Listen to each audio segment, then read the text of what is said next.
बिस्मिल्लाहिर्रहमानिर्रहीम। Dear students, अस्सलाम वालेकुम। बच्चों, अब हम एक्सरसाइज 4.2 के बाकी सवालात करते हैं। क्वेश्चन नंबर 13 है, find arithmetic mean between 7 and 17। Students, इससे रिलेटेड जो टॉपिक है ये मैं अपना जो लेक्चर जिसमें मैंने क्वेश्चन 7, 8, 9 करवाया था, जब मैंने क्वेश्चन 9 करवाया था तो उसके साथ ही मैंने ये arithmetic mean between two numbers भी करवा दिया था, क्योंकि क्वेश्चन 9 जो था वो 3 लेटर्स से रिलेटेड क्वेश्चन था। उसमें इस तरह से ABC लेटर इन्वॉल्व थे। तो जब भी किसी क्वेश्चन में लेटर्स इन्वॉल्व हों, वेरिएबल इन्वॉल्व हों, तो वहां पे डिफरेंस 2 बार निकालना है, लेकिन डिजिट अगर हो तो डिफरेंस 1 बार निकालना है। ये मैंने बात अपने उस लेक्चर में जिसमें मैंने क्वेश्चन 7, 8, 9 करवाया था उधर मैंने बोली भी थी, और साथ ही ये मैंने उस लेक्चर में ये चीज प्रूफ भी कर दी थी। यानी अर्थमेटिक मीन जो है, सिंगल अर्थमेटिक मीन, जब हमने 2 डिजिट्स के दरमियान सिंगल अर्थमेटिक मीन निकालना हो तो उसका ये फार्मूला है। इसका प्रूफ देखना हो, अगर आपने बेटा इसका प्रूफ देखना तो मेरा इससे प्रीवियस लेक्चर, जो मेरा लास्ट लेक्चर वो देख लें।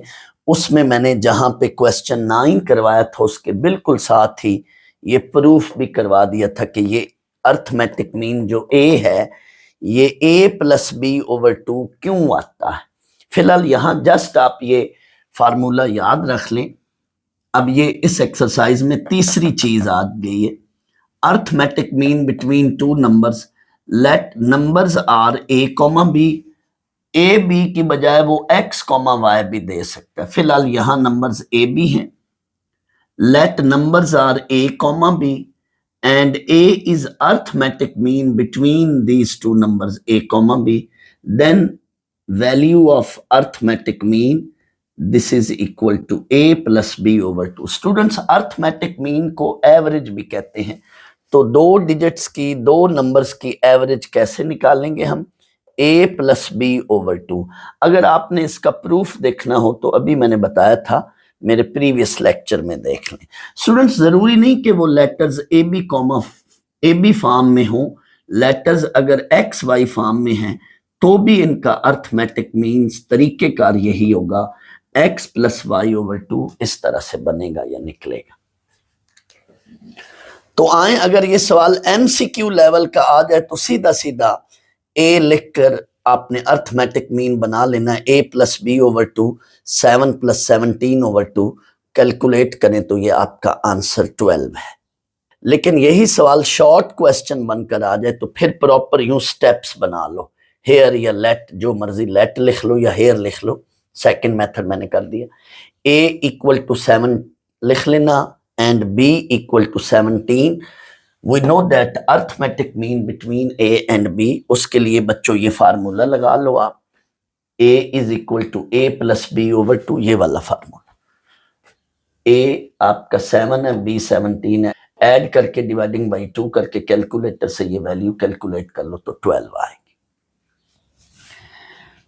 पार्ट 2 भी इसी तरह से, ये A और ये B है तो अर्थमेटिक मीन A+B/2। अगर MCQ टाइप आ जाए तो यूं कर लेना, लेकिन अगर ये शॉर्ट क्वेश्चन बनकर आ जाए, तो फिर इस मेथड से कर लेना। Third part 7√5 and second value है √5, तो A+B/2 के लिहाज से ये कैलकुलेट। फोर्थ पार्ट मैंने डायरेक्ट, स्पेस कम थी, मैंने इधर डायरेक्ट कर लिया। ये एक वैल्यू है और ये दूसरी वैल्यू है, तो अर्थमेटिक मीन क्या होगा, इनका सम लेकर डिवाइडेड बाई 2 कर लें तो ये रिजल्ट बनेगा। बच्चों, चाहे तो यहां तक भी ठीक है, वरना ये 2 7y के नीचे अलग लिख लें, 8 के नीचे अलग लिख लें, 7y/2 + 4 बन जाएगा। ये भी ठीक है, यहां तक भी ठीक है, कोई जरूरी नहीं। ये अहम MCQs है, वेरी इंपॉर्टेंट MCQ है। ये कई बार फेडरल बोर्ड के अंदर इस तरह का MCQ आता रहा है, इसको बुक पर मार्क कर लें। Very very important MCQ point of view से ये आया हुआ सवाल कई बार। Find b if 10 is arithmetic mean between b and 20। लेकिन फेडरल बोर्ड में यूं था, उन्होंने b की बजाय लेटर x लिख दिया था, x y कुछ मर्जी लेटर लिख ले। तो इसका तरीकेकार क्या है स्टूडेंट्स, ये दो नंबर्स हैं, ये दो नंबर्स हैं, इनका ये अर्थमेटिक मीन दिया हुआ है और इन दो नंबर्स में से एक नंबर मिसिंग है। पहले तो हमें यूं देता था ना कि दो नंबर देकर अर्थमेटिक मीन मांग लेता था, लेकिन अब उसने क्या किया है, एक नंबर मिसिंग रख लिया और अर्थमेटिक मीन दे दिया। तो कोई मसला नहीं है, इनका sum divided by 2 equal to arithmetic mean, कोई मसला नहीं। अर्थमेटिक मीन है यही ना, नंबर्स का sum divided by 2 that is equal to arithmetic mean. तो अगर शॉर्ट क्वेश्चन आए तो पूरा पूरा यूं कर लेना, और अगर एमसीक्यू आए तो डायरेक्ट यूं कर लेना, इन डिजिट्स का सम, मैं पहले एमसीक्यू पॉइंट ऑफ व्यू से बता लूं, इन डिजिट्स का जिनका अर्थमेटिक मीन बनाना या निकालना होता है, उनका sum divided by 2 is equal to arithmetic mean ये। और अब आपने यहां से बी निकाल लेना है। अगर एमसीक्यू आए तो ये 1 मिनट में हो जाएगा, लेकिन अगर शॉर्ट क्वेश्चन आए तो पूरा पूरा फिर यूं प्रोसेस कर लेना। हेयर इसको मैं अब ए कह रहा हूं और बी को बी ही कह रहा हूं, वरना आप चाहें तो इसको ए कह लें और इसको बी की वैल्यू कह लें तो भी ठीक है। बी 20 और ए इक्वल टू बी है, तब भी हो जाएगा। तो मैंने इस वैल्यू को नाम ए दे दिया, दूसरी वैल्यू को और पहली वैल्यू को नाम बी मैंने दे दिया, इसमें कोई हरज या फर्क नहीं। ए 20 है, बी बी है और अर्थमेटिक मीन वो 10 है। तो a plus b over 2 arithmetic mean का formula that is equal to a. तो ए की वैल्यू 10 है, ए बी में से एक नंबर गिवन होगा, दूसरा हमने निकालना होगा, तो वो नंबर इस वक्त बी हमने निकालना है। 2 को बच्चों इधर ले जाएं, वही चीज जो इधर मैंने डायरेक्ट लिखी थी ये वो बन गई है। 20 इधर 20 प्लस बी, हमें बी निकालना है ना, तो बी के साथ जो कुछ भी इधर चीजें पड़ी होंगी उनको इधर शिफ्ट करना है। तो पहले ये 2 इधर आके मल्टीप्लाई हो जाएगा, अब ये 20 इधर आके सब्ट्रैक्ट हो जाएगा क्योंकि यहाँ ऐड हो रहा है। तो ये 20 माइनस 20 बी की वैल्यू 0 आ गई है, खत्म सा। आप चाहें तो अब आप चेक भी कर सकते हैं कि क्या ये आपका बी का जो आंसर आया वो गलत है या दुरुस्त है। कैसे जी, आपको ए और बी नंबर्स मिल चुके हैं, आप इनका बच्चों अर्थमेटिक मीन निकालो, वो 10 बनना चाहिए, यानी ए प्लस बी ओवर 2। ए भी मौजूद है, बी भी मौजूद है, इनका अर्थमेटिक मीन निकालो तो वो क्या बनना चाहिए, 10 बनना चाहिए, तो वो बन रहा है। लेकिन सवाल यूं था कि एक नंबर मिसिंग है, इन ए बी में से एक नंबर उसने मिसिंग रखा और अर्थमेटिक मीन दे दिया और वो नंबर मांग रहा है, तो इस तरह से निकाल। ये शॉर्ट क्वेश्चन जरा और अहम है, जरा गौर कीजिएगा। इस शॉर्ट क्वेश्चन से आगे फिर मैंने टॉपिक भी बनाना है, यानी ये वाला जो शॉर्ट क्वेश्चन है ये अगले क्वेश्चंस को समझने में बड़ा हेल्पफुल होगा। 15 से जो ऑनवर्ड क्वेश्चन है उनको समझने में ये बड़ा हेल्पफुल होगा। पहले इसको समझ लें। क्वेश्चन ये है कि फाइंड x, y, दो वैल्यूज निकालनी है, बट इन x, y का रोल या काम क्या है। If 2 and 13 are two arithmetic means between x and y, x और y के अंदर 2, 13 क्या है, अर्थमेटिक मीन है। तो वो कहते हैं एक्स वाई निकालें। तो आए इसी बात को मैंने लिख लिया कि इफ, ये वाला इफ 2 and 13, इतनी बात, if 2 and 13 are 2 arithmetic means between x and y. अब ये बच्चों एक्स और वाई है और इनके दरमियान 2,13 है। ये अब चारों नंबर्स जरूर फिर मिलकर आपस में एपी बनाएंगे। जब भी दो नंबर, ये वाले दो नंबर इस वक्त उसने दे रखे, जब भी दो नंबर या दो से ज्यादा कोई नंबर हो और वो एंड वाले और शुरू वाले नंबर के बिटवीन हो, साथ वो अर्थमेटिक मीन भी हो, दो बातें, बिटवीन भी हो, इनके अंदर भी हो, और ये बिटवीन वाले जो नंबर्स हैं ये अर्थमेटिक मीन भी बना रहे हो, इट मीन इनके अंदर ये इनका डिफरेंस सेम होगा, क्योंकि ये अंदर भी पड़े हैं, बिटवीन मीन उनके अंदर भी पड़े हैं और अर्थमेटिक मीन भी हैं। इट मीन इन सारों का फिर आपस में डिफरेंस क्या होगा, सेम होगा। यही बात मैंने लिखी है। मैं इस बात को बच्चों यूं समझा देता हूं कि फर्ज कर लो 5,8, मैं कहता हूं कि 5,8 these are two arithmetic means. Please सुनना ये जुमला, ये मेरा जुमला इस बात को, इस सेंटेंस को समझने में और तकवीयत देगा। Arithmetic means between 2 and 11। 5,8 ये अर्थमेटिक मीन है बिटवीन 2 and 11। फिर क्या होगा, गौर कीजिएगा, देन 2 and 11 के अंदर 5,8 में लिख रहा हूं, बट अब मैं श्योरिटी दे रहा हूं, मैं गारंटी दे रहा हूं कि ये अर्थमेटिक सीक्वेंस होएगा। चेक कर लो क्या ये है अर्थमेटिक सीक्वेंस। यस, इन दो का डिफरेंस जितना है, इन दो का डिफरेंस है 3, वही डिफरेंस इन दो का होगा और वही डिफरेंस इन दो का होगा, ये गारंटी है। चेक कर लो, इनका डिफरेंस है 3, 11 और 8 का डिफरेंस भी 3, 5 and 2 का डिफरेंस भी 3। और बच्चों जब भी हम डिफरेंस निकालते हैं, तो मैंने अपने अर्थमेटिक सीक्वेंस वाले लेक्चर में ये कहा था कि डी जब हम डिफरेंस निकालते हैं तो इधर कोई भी हम टर्म लिखते हैं, एनी टर्म, तो माइनस के बाद फिर भला क्या चीज लिखते हैं, इससे previous term, any term minus previous term. ये रूल है एपी का। जब भी डी निकालते हैं तो एनी टर्म माइनस जस्ट उससे प्रीवियस टर्म, तो ये डी होता है। तो डिफरेंस डी देखें तो ये 8 - 5 3, 11 - 8 3, 5 - 2 3, तो डिफरेंस सेम होगा। तो जब ऐसा कोई जुमला आए कि ये 2 नंबर या 3 नंबर या 4 नंबर आगे कहता है कि ये these are arithmetic means, arithmetic means between आगे कहता है कि इन कोई 2 डिजिट्स के अंदर ये नंबर अर्थमेटिक मीन हैं, तो फिर ये वाले नंबर उनके बिटवीन भी हैं और ये पहले ए होगा और ये आखिरी नंबर बी होगा, तो ये सारे मिलकर ये जरूर एपी बनाएंगे। यही बात मैंने लिखी है। और बच्चों मैं इस पे जोर एक मकसद के लिए इस बात पर जोर दे रहा हूं, थोड़ी देर बाद ये टॉपिक आना है, टॉपिक है more than one arithmetic means.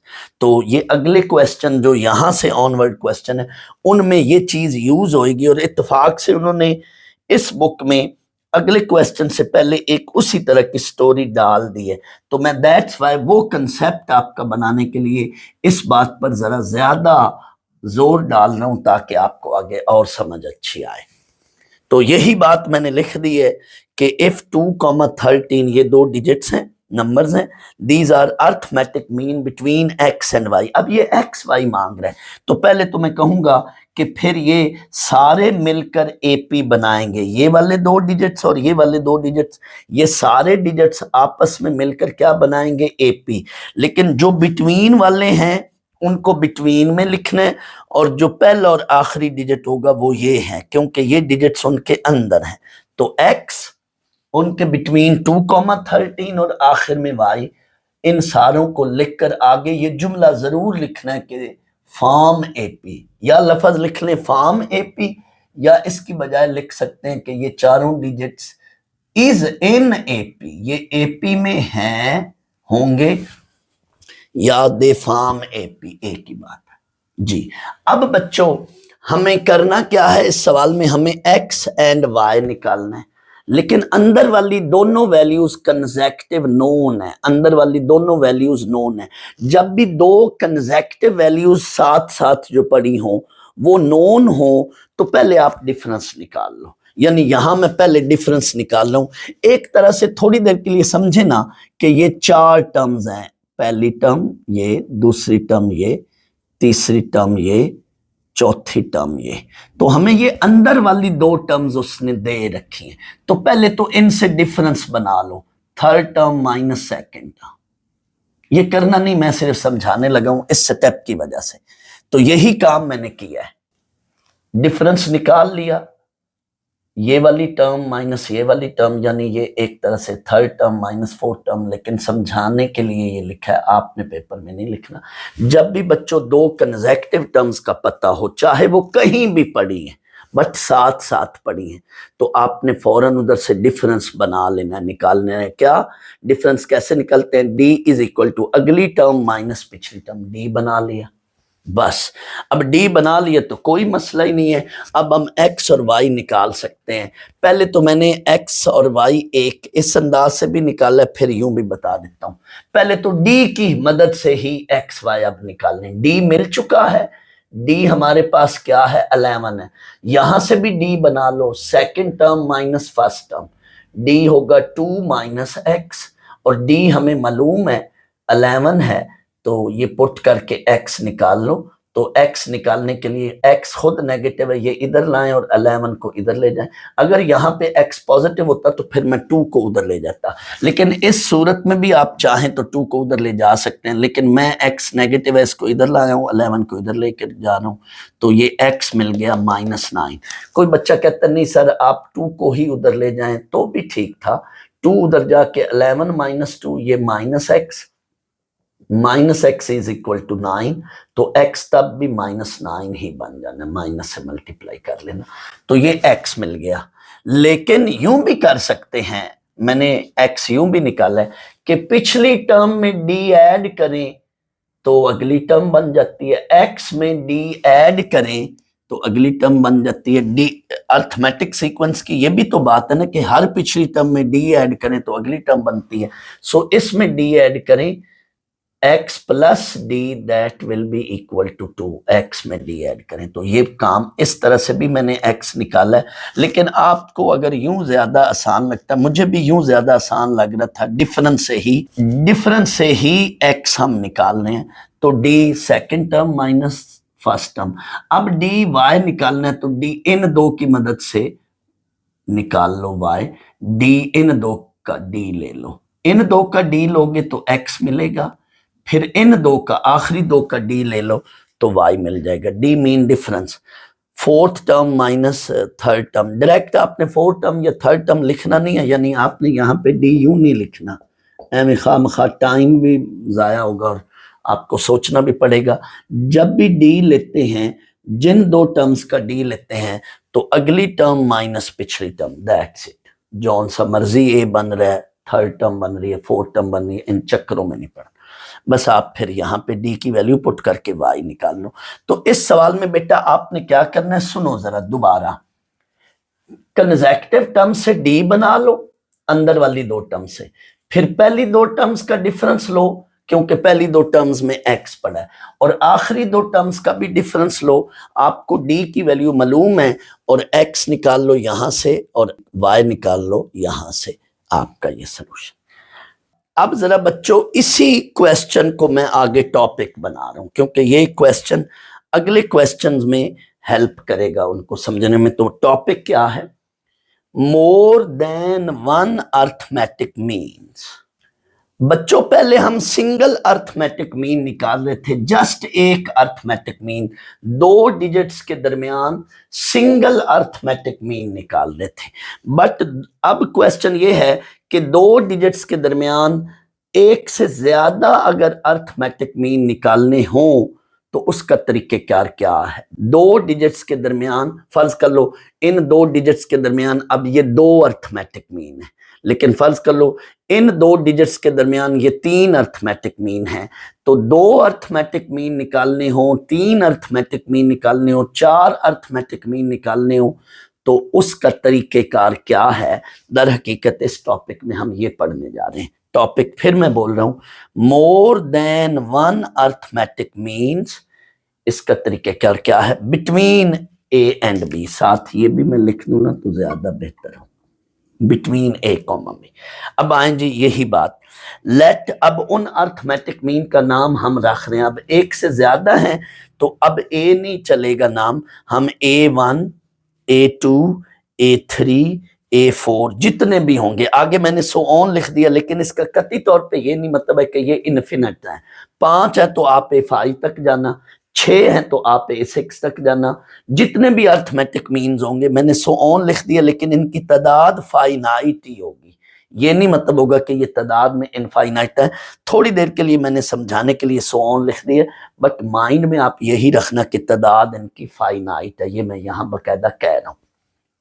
ये जितने भी हैं, दीज आर अर्थमेटिक मीन्स अब लफज हो रहे, एक हो तो मीन था, लेकिन एक से ज्यादा होंगे तो लफज क्या होगा? अर्थमेटिक मीन्स बिटवीन ए कॉमा बी।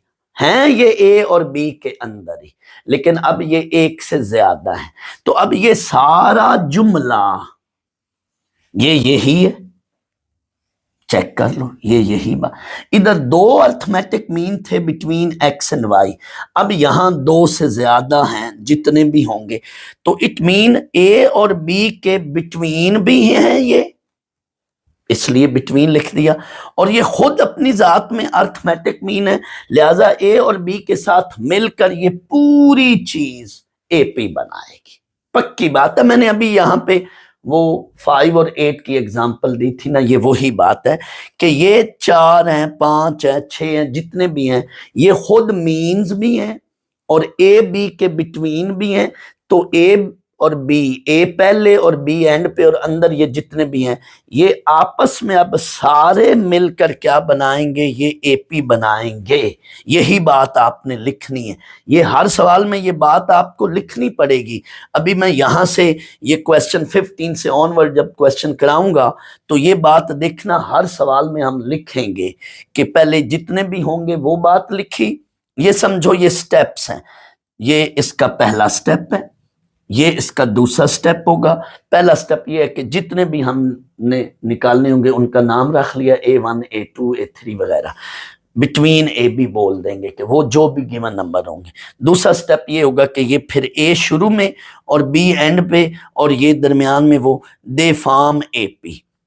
उसके अंदर फिर हम A1 मेंशन कर लेंगे AN। गौर कीजिएगा बच्चों, यहां पे फर्स्ट टर्म भी मालूम है, यहां पे लास्ट टर्म भी मालूम है। फर्स्ट टर्म ये होएगी, लास्ट टर्म ये होएगी, एंड हमें जरूर टोटल नंबर ऑफ टर्म्स का भी पता चल चुका होगा। वो जब मैं सवाल कराऊंगा ना तो उसमें मैं बताऊंगा टोटल नंबर ऑफ टर्म्स, यानी n नंबर ऑफ टर्म्स का भी पता चल चुका होगा। बच्चों ये 3 चीजें मालूम होंगी। हम करना क्या चाहते हैं? हमें A1 A2 A3 ये सारे निकालने हैं, तो मैं पहले फौरन ये फार्मूला लगाकर D निकाल लूंगा। असल में हर सवाल में हमें 2 चीजों की जरूरत पड़ रही होती है, फर्स्ट टर्म और D की। तो बेसिकली इस सवाल में D हमें खुद निकालना है, जैसे यहां पे D खुद निकाला था। D निकाल कर ये फार्मूला लगाकर D निकाल लिया, और D निकालने के बाद अब हर टर्म में D ऐड करते जाएंगे तो अगली टर्म बनती जाएगी। यही बात लिखी हुई। Now adding D in each previous term we get A1 A2 A3। बच्चों ये स्टेप मैं अभी नहीं मिटाता हूं, मैं यहां पे एक आध सवाल कराता हूं ना, वो स्टेप सामने रखते हुए, ताकि ये चीजें आपके सामने होंगी तो फिर ज्यादा अच्छी समझ आएगी। स्टूडेंट्स, अब हम एक्सरसाइज 4.2 का क्वेश्चन नंबर 16 करते हैं। क्वेश्चन नंबर 16 में हमें कह रहा है find 2 arithmetic means between 5 and 17। 5 and 17 के अंदर 2 अर्थमेटिक मीन्स निकालने। तो आए, इसका क्या तरीका है? अब बच्चों यहां पे हम जितने भी अर्थमेटिक मीन्स निकालने होंगे उनको नाम हम दे देंगे। यहां जैसे हमें 2 अर्थमेटिक मीन निकालने हैं तो A1 और A2 नाम दे देंगे। अगले सवाल में 3 अर्थमेटिक मीन निकालने हैं तो A1 A2 A3। जितने भी अर्थमेटिक मीन्स निकालने होंगे तो उसको हम उसके लिहाज से उतने नाम दे देंगे। 4 निकालने हैं तो 4, 5 निकालने हैं तो 5। थोड़ी देर पहले मैंने बोला था ना कि जितने भी निकालने होंगे फिर उसके लिहाज से उतने नाम दे देंगे। यहां पे let A1 A2, suppose A1 A2 are 2 arithmetic means between 5 and 7। ये जुमला लिखना है। अब इस पूरे जुमले की मैथमेटिकल शक्ल ये है, क्या मैथमेटिकल फॉर्म ये है सीक्वेंस के अंदर। अब 2 बातें हैं, ये 2 डिजिट्स इनके बिटवीन भी हैं एंड ये आपस में अर्थमेटिक मीन्स भी हैं।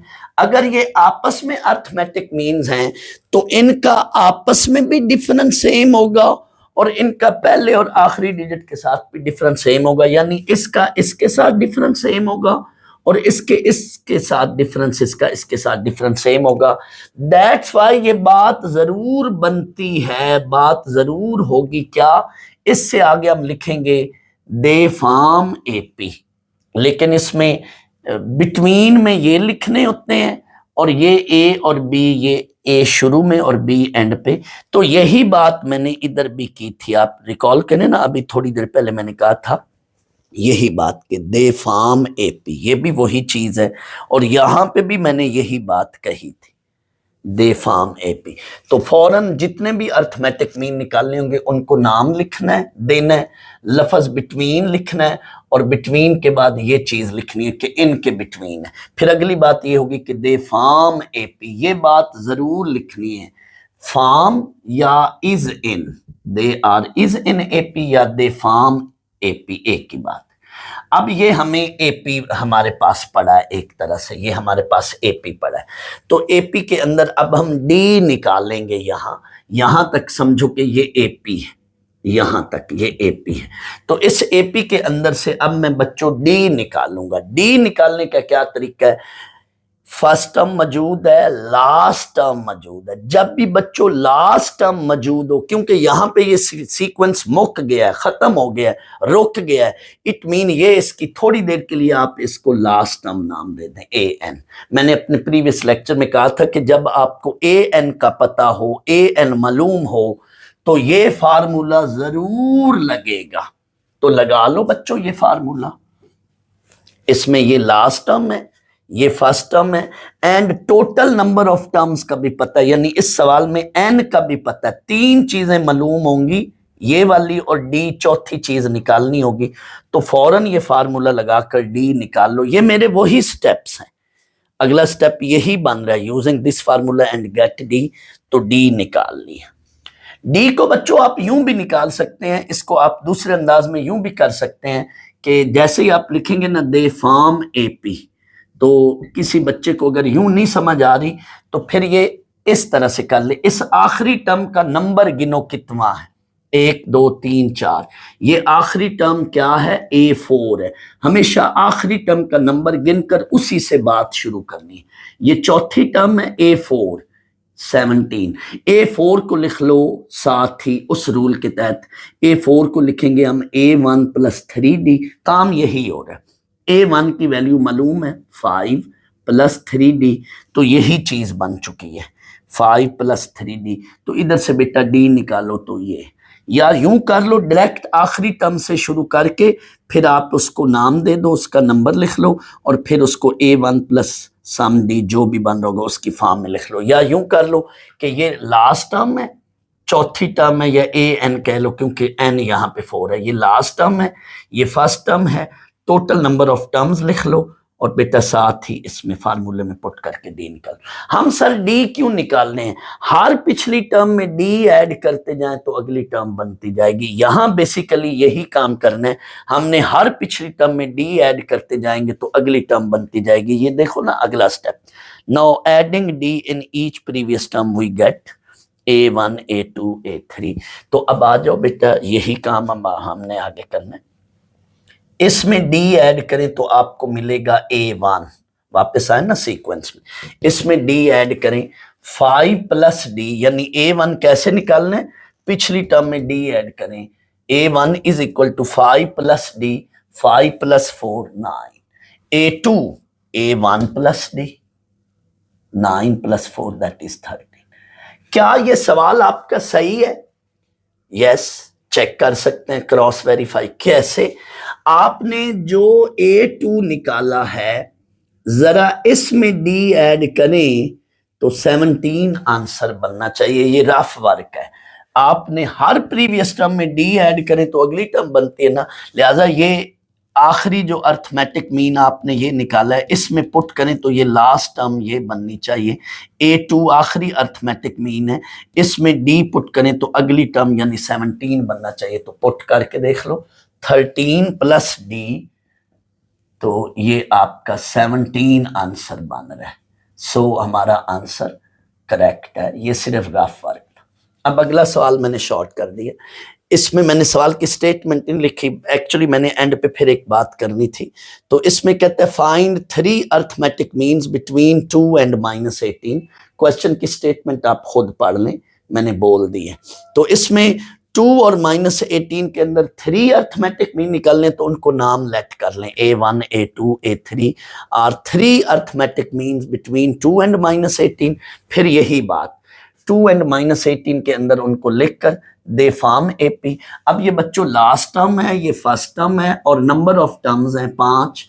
ये फर्स्ट टर्म है, ये लास्ट टर्म है और नंबर ऑफ टर्म्स गिन लेना, क्योंकि 3 ये हैं और 2 ये हैं, तो टोटल टर्म्स कितनी है? 5। कई बच्चे कहते हैं सर आप यहाँ पे कैसे कह रहे हैं कि ये टोटल टर्म 5 हैं, हमें तो अभी इनका पता ही नहीं है। भाई पता बिल्कुल ना हो लेकिन टर्म्स में तो काउंट करेंगे ना। मैं यूं मिसाल देता हूं, लेट 2, x, y, 7। ये मैं कहता हूं एक सीक्वेंस है, दिस इज अ सीक्वेंस।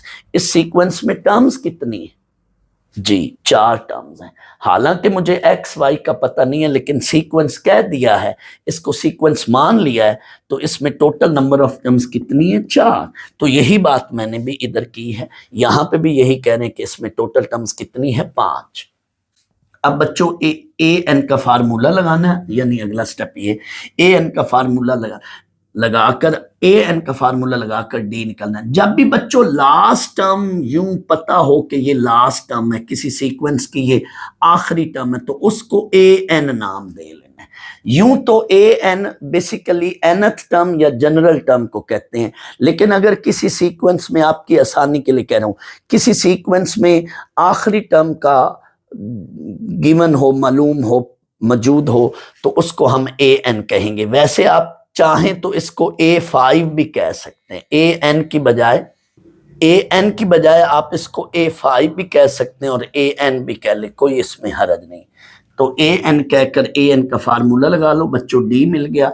अब हर पिछली टर्म में D ऐड करते जाएं तो आपको अगली टर्म मिलती जाएगी। A1 कैसे मिलेगा? इसमें D ऐड करो।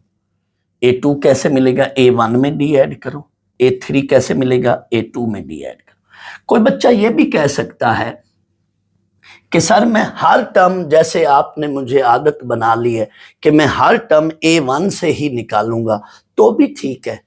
इसमें D ऐड करेगा A1, इसमें अब 2 बार D ऐड करेगा तो A2, फिर इसमें 3 बार D ऐड करेगा तो A3, क्योंकि इससे पीछे ये देखे ना, तो इस तरह से बेसिकली ये A2 है, ये A3 है, ये A4 है, ये A5 है और ये A1 है। तो सीक्वेंस की ये दूसरी टर्म बन रही है, ये तीसरी टर्म बन रही है। तो A2 नंबर 2 है लेकिन टर्म तीसरी है। A3 के साथ, A के साथ नंबर 3 है लेकिन टर्म चौथी है। तो उस सेंस में भी निकाल ले, लेकिन वो मुश्किल से ऐसे ना कंफ्यूजन हो जानी है बच्चों को। दैट्स वाई यहां मैं ये काम कर रहा हूं कि हर पिछली टर्म में D ऐड करें तो अगली टर्म मिलती जाएगी।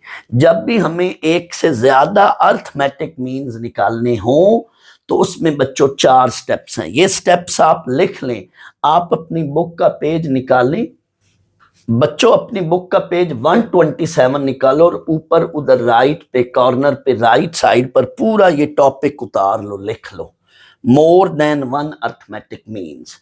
इसमें स्टेप ये होते हैं कि पहले हम, ये पहला स्टेप है कि इसमें हम जितने भी अर्थमेटिक मीन हैं, ये पहला स्टेप है, वो लेट कर लिए। फिर आगे ये सीक्वेंस बनाकर लिखना है, ये दूसरा स्टेप है, सीक्वेंस बनाकर लिख लिया। उसमें A1, AN और N मेंशन करना है, यानी पता होगा, लास्ट टर्म का पता होगा, फर्स्ट टर्म का पता होगा और टोटल नंबर ऑफ टर्म्स का पता होगा। इसकी मदद से हम फिर फार्मूला लगाकर D निकाल लेंगे। D निकालना यहां मकसद है।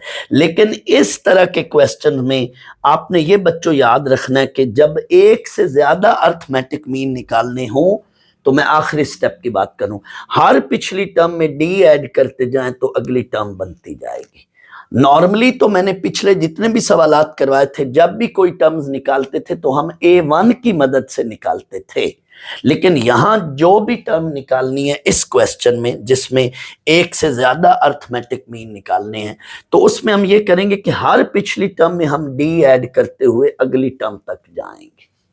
बच्चों यहां पे मैं आपसे एक बड़ी बेहतरीन और उम्दा बात आपसे शेयर कर रहा हूं, लेकिन शायद ये मेरी बात कुछ जहनों को हजम ना हो सके।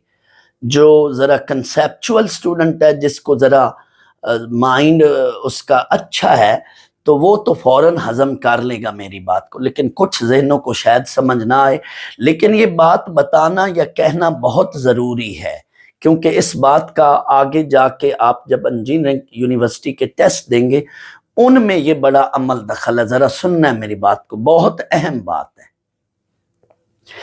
जब भी बच्चों दो नंबर्स के अंदर, कोई से भी दो नंबर्स के अंदर हम बढ़ाते जाएं, अर्थमेटिक मीन्स की तादाद बढ़ाते जाएं, तो डी छोटा होता जाएगा। जैसे यहां पे मैंने 3 अर्थमेटिक मीन लिए इनके अंदर, तो बेटा डी आया -5। आप 5 अर्थमेटिक मीन्स लें तो डी और छोटा हो जाएगा। इधर आप समझ लें, इन दो के अंदर मैंने 2 अर्थमेटिक मीन्स लिए हैं ए और बी के अंदर, लेकिन फर्ज कर लो आप 3 अर्थमेटिक मीन लेंगे तो डी और छोटा हो जाएगा, इसलिए कि अब इसके अंदर ज्यादा टर्म्स डाल गई हैं तो कंजस्टेड होता जाएगा सीक्वेंस। अगर 5 अर्थमेटिक मीन लूं तो डी और छोटा होता जाएगा। बेसिकली ये नंबर बढ़ता जा रहा है। ये देखें ना, एन इसमें टोटल 4 टर्म बन गई, 5 टर्म बन गई, तो ये जितना ये नंबर बढ़ता जाएगा, अर्थमेटिक मीन्स की तादाद बढ़ती जाएगी, ये इधर इसको डिवाइड करेगा तो डी फिर और छोटा होता जाएगा। तो अगर हम अर्थमेटिक मीन्स की तादाद को बढ़ाते हैं तो सीक्वेंस पे क्या असर पड़ता है? सीक्वेंस का डिफरेंस जो है वो और छोटा होता जाएगा। एक तो ये बात याद रखनी है। दूसरी बात ये, अब दूसरी जो बात है ये इससे हटकर है। किसी भी सीक्वेंस में अगर टर्म्स की तादाद बढ़ती जा रही है, सीक्वेंस की तादाद, सीक्वेंस के अंदर टर्म्स की तादाद इंक्रीज होती जा रही है, तो उसका डी पॉजिटिव होगा। और अगर किसी सीक्वेंस में और अगर किसी सीक्वेंस में अगली टर्म छोटी होती जा रही है, यहां तो है ना कि टर्म बढ़ती जा रही है, लेकिन इसके अपोजिट देखो, अगर अगली टर्म छोटी होती जा रही है तो वहां फिर डी जरूर नेगेटिव होएगा। जाहिर बात है, लेकिन मैं बता रहा हूं ताकि और बेहतर समझ आ जाए। लेट ये पहली टर्म है 9, अगली टर्म है 6, ये अब यूं जा रहा है आगे सीक्वेंस। अगली टर्म है 3, अगली टर्म है 0, ऐसे है। यानी इसमें पहली टर्म 9 और दूसरी टर्म 6 है। यहां पे जब अगली टर्म बच्चों छोटी होती जाएगी तो जरूर डी नेगेटिव होगा। जब अगली टर्म छोटी होगी पिछली टर्म से तो जाहिर है डी डिफरेंस होता है अगली टर्म में से पिछली टर्म। तो जब अगली टर्म छोटी होंगी तो डी नेगेटिव होगा, और जब अगली टर्म बड़ी होती जाएंगी तो डी क्या होगा? पॉजिटिव होगा। यहां जरूर डी नेगेटिव बनेगा। चेक कर लो, -3 है और यहां डी 4 है। ये दो बातें आपने वैसे ज़हन में रखनी है। ये तो सिंपल बात थी, लेकिन इससे पहले जो मैंने बात की है वो जरा थोड़ी सी इंटेलेक्चुअल लेवल की बात थी, तो आपने बेटा इन बातों को ज़हन में रखना।